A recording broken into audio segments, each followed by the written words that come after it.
This is mainly just a brief rundown of a way you can save some money. Some restaurants will do this, but you can do this at home too. These are strip loins, the top loin of a cow.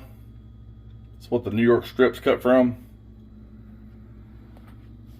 You can see here, this one's about 18.25 pounds. This one over here, about 14.5 pounds. Got them from two different places, because I'm also going to show, just to compare quality. This one came from Costco. You can see here it's choice. This one came from the chef store, and it's select grade. So you can expect the choice one to have a bit more marbling, the select a little bit less. The select should be a little more lean. But something you want to look at here, this one was well, it don't show on the tag, but this one was $6.69 a pound, compared to choice right here, $8.19 a pound. Now the chef store only sells in bulk. Costco, you can buy individual steaks. Now, if you buy these steaks standalone at Costco, a pack of New York strips, 4 steaks, you're gonna pay, it was priced yesterday at $10.99 a pound. So your savings are significant if you do the work yourself, which is what I like to do since I buy a quantity of meat. So I got the first one out. You can see on the underside, you got a lot of strips, stuff like this, little chunks. I'll take all that off and trim it up. That stuff will become sausage. And the other side, you've got a fat cap. We'll skim that down closer to the meat and take a lot of it off. Not all. We'll leave a little bit because the New York strip has some fat down one side. All right, been doing some knife work on this. I've still got a ways to go, but you can see here I'm just slowly shaving that fat down. I don't want to get down and take any meat off. So, pretty good little pile of fat there. Now you can throw that stuff away, or if you need a little fat for meat grinding, which I've got some on hand, so I don't need that. Or if you want to make beef tallow, you can do that, but I use beef tallow for brisket, and there's always plenty when I trim those. Now, I'm not a butcher or anything. I actually went and watched a couple videos on these before I started doing this to make sure I'm doing it right. But there's a lot of things you can get out of one of these cuts. I'm going to do just steaks, but you can do strip, you can do New York strips, strip steaks, strip fillets. There's a different roast you can get out of these. There's a lot you can do with it. I don't have a tripod for my phone that I can use where I'm currently doing this. I'm actually using my cutting board on my stovetop because counter space in this house is limited. So you can see I just kind of get under here and just kind of shave along. So I've got this shaved down about to where I want it. I'll take a little bit more off right over there. It's still a little thick back in here. But one thing you want to get off, there's actually a really thick band that kind of runs along here. It's connective tissue. It's like some type of silver skin. So I'll just take this whole corner off here. It may be a little bit here too. I'll actually take this off as well. And I believe I got it off of there. You can kind of see it. You can feel trying to cut through it, and the knife ran right along the other edge of it. Just runs right along this corner up here. I may have got a little further back right there, but it'll be okay. There's going to be plenty of a fat band left on it. Alright, I got over to the other side. I'll shave that just a tad bit more. Tried to square the edge up over here a little bit. Something I said in the very beginning, on this side, you kind of need to rub your hand back and forth a few times to make sure you don't feel any bone fragments. I didn't find any. But yeah, it's pretty common to find bone fragments on the back of this. Now that I've got the fat shaved on the other side, I'm going to clean this side up just a little bit more. I started off by taking a few of the random pieces off, but got a lot of connective tissue and stuff in here. I'm going to trim some of that off. And this strip over here, it comes off too. All right, I got it trimmed up. Now what I did here is I took off the end to make a good face. Same here, that's the chunk that came off. That'll be cubed up and frozen. That's trim for ground beef, sausage, whatever I want to do with it.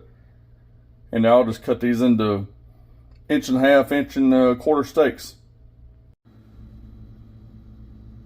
All right, ended up getting 10 out of that. These are about 1.5 inches thick, and this is from the select steak. I can see reasonable marbling in there. Not bad for $6.69 a pound. All right, here's the second one out here. 18 1/4 pounds. This one is a choice. We'll start off by working this side first. Again, I'm just going to rub my hand over, see if I find any bone fragments or anything. I don't feel anything. And make sure you rub your hand over it, because just because you can't see it don't mean it's not there. I don't feel anything. So I'm going to take some of this connective tissue off of this side. Any rough bits we'll trim and then start working on the fat. When you're trimming this connective tissue off, that's unusable scrap. You don't, that stuff there, that's really, really tough. You don't want to keep that. Pieces like this, little tags, little fat or something, but this stuff here, just like webbing, that stuff's real tough. That's not gonna render down good, especially with a hot cook, like you're gonna do a steak. If you're gonna smoke something like that, then it'll break down that collagen and stuff, but you're not gonna do that on a grill or a cast iron pan when you're trying to sear a steak. So you want to get that stuff out of there. Try to show you the difference in like silver skin, which is something that you'll find like on the back of ribs, a membrane, and this thick connective tissue. This is a Dow Strong. It's an extremely sharp knife, but you look, see that? That's some tough stuff. You don't want to be chewing on that. So we'll cut all that out. All right, now one of the guys I was watching on YouTube before I turned this over, you know, he shows about taking this strip here off, which I'm going to do, and I took it off the other one. He found another seam somewhere that ran along the middle and actually opened this thing up some and was able to shave a good bit of meat with the connective tissue off. And you can get to some other connective tissue inside of it. And he also, the way he did his, the fat cap, he actually pulled the thing off in like 3 big pieces. I don't want to dig into some meat, so that's why I went a little slower with mine and just kind of shaved it down. And I watched 2 other guys that did the same thing.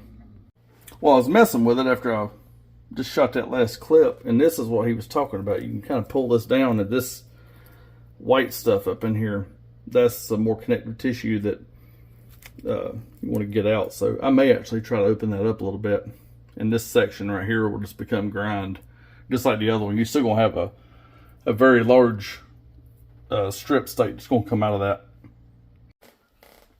All right, so I took that off, and I see what that guy was talking about. Now, he's like a professional butcher. I'll put a link to his video and his name down in the description here.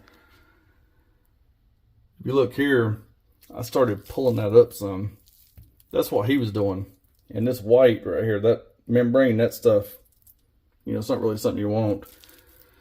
But at the same time, if you do it that way, you're going to lose a lot of that fat cap. I like to have a little bit of fat on the side of my strip, so that's why I was shaving it down. All right, still getting fat off.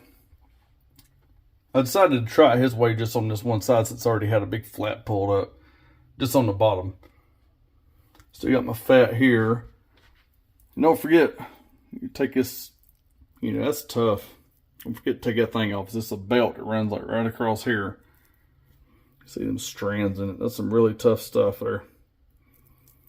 Just get it started and get your knife under it. You can kind of pull and just run your knife across, and it goes back in here. You can get it all off there in one long piece. All right, second one's done.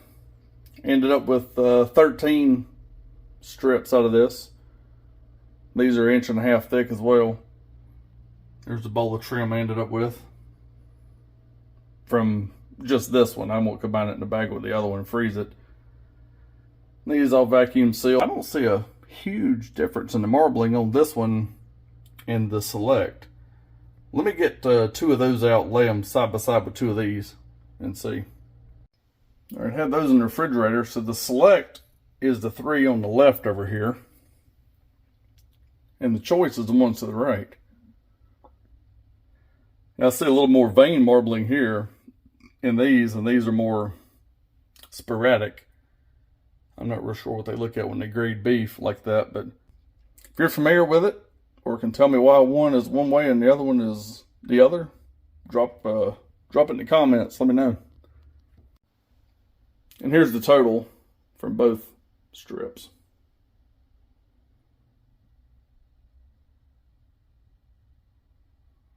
I don't think I hacked it up too awful bad. Be a amateur butcher here, trying to save a little money. Definitely leaps and bounds cheaper than buying it pre-cut in the store. And selling these things up in 2s and 3s.